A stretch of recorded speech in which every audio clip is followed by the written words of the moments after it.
The result was not what I wanted, unfortunately. I'm feeling good. I mean, obviously the evening was kind of awful, feeling sad about it.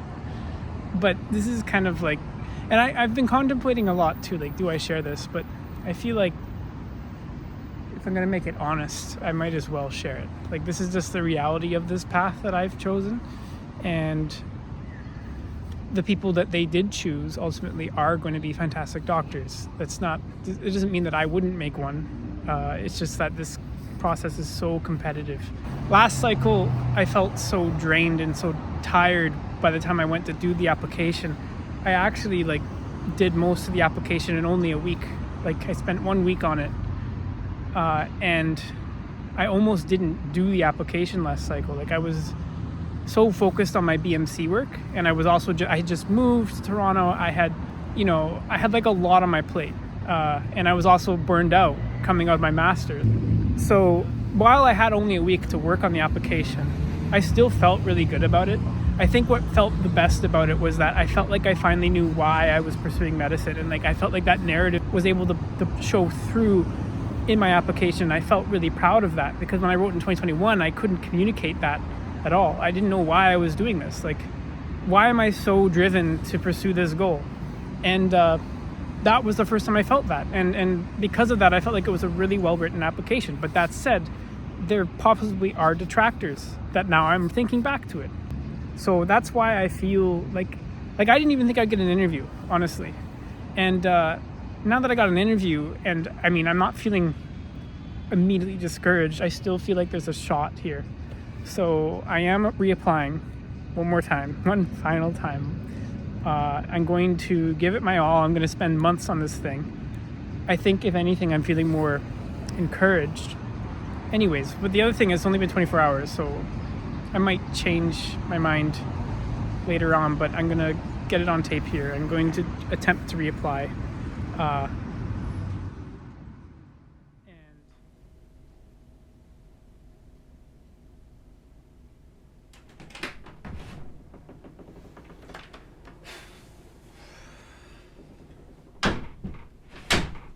Who keeps putting this here?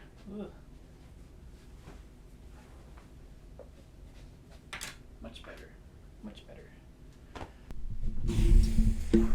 All right. Hello. It's been about a month and a half since I recorded that footage of me opening my med school results on the train back from Quebec. And the initial rejection stung, but what kind of followed hit even harder. For the first few days, I started to kind of spiral. While I was feeling confident at first, I noticed a physiological change. I couldn't eat. I couldn't think straight.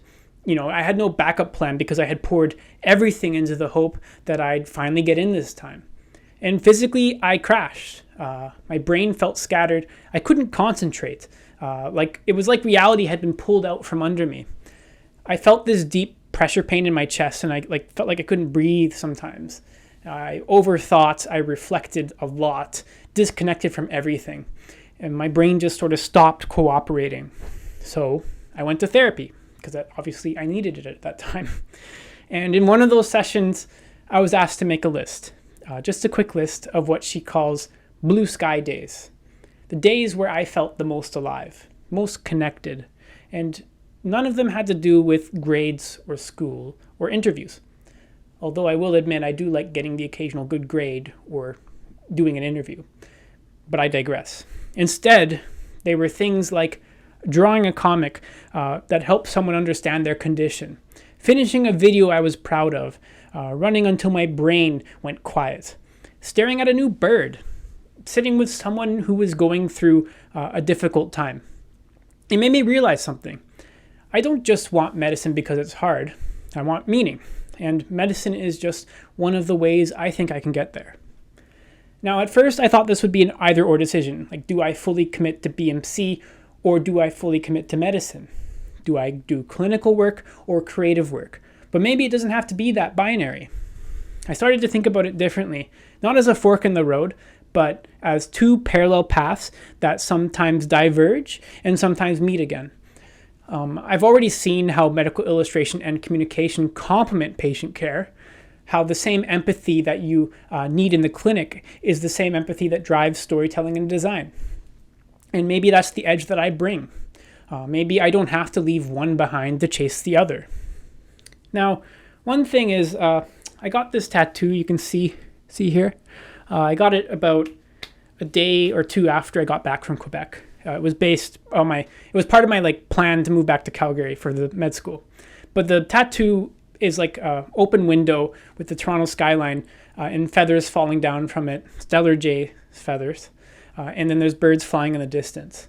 It's based on a song called Talking Bird. And in that song, the lyrics describe the narrators talking to the bird and telling the bird that the window's open the whole time, but you don't even realize, so the bird could flee at any time it wants. Now, at first, this tattoo kind of symbolized my growth in Toronto. From the pain, the past, the expectations I carried with me, feeling stuck in a toxic situation in Calgary. But now I think it means something else too. The window wasn't just open for me to get away from something. It might be open for me to go towards something. Medicine maybe, or maybe medicine is what I should be trying to escape from. Maybe it's what's making me ill. It's an interesting thought, but maybe I've just been too tied to one identity to notice it. One thing I didn't fully admit either in that first bit here is that I might have bombed the interview, or at least maybe it didn't land the way that I thought it did. I felt good afterwards, maybe too good. And when I look back, I was just excited to be there, excited that someone had finally opened that door for me. I was proud of what I'd overcome to make it that far, but that pride might have kept me from really connecting in the way that they wanted. And that's something that I've had to sit with. But here's what hasn't changed. It's why I'm doing this. It's not because I need the title or to prove something. It's because when I was younger in high school, someone showed up for me when I really needed it. A doctor who took the time to ask the right question, who saw through the noise, who made me feel human again.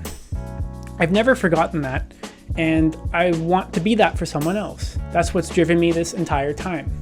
So yeah, I didn't get in this time, but I'm not giving up. I'm learning how to lose and how to keep going anyways. Thanks for watching. If you want to follow the journey, I'll be making more videos as I go. Not just about my reapplication, but also videos that might help others who are pursuing this journey, like my old MCAT ones. So see you next time, and don't forget to keep following what matters.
Beautiful, amazing, and cold.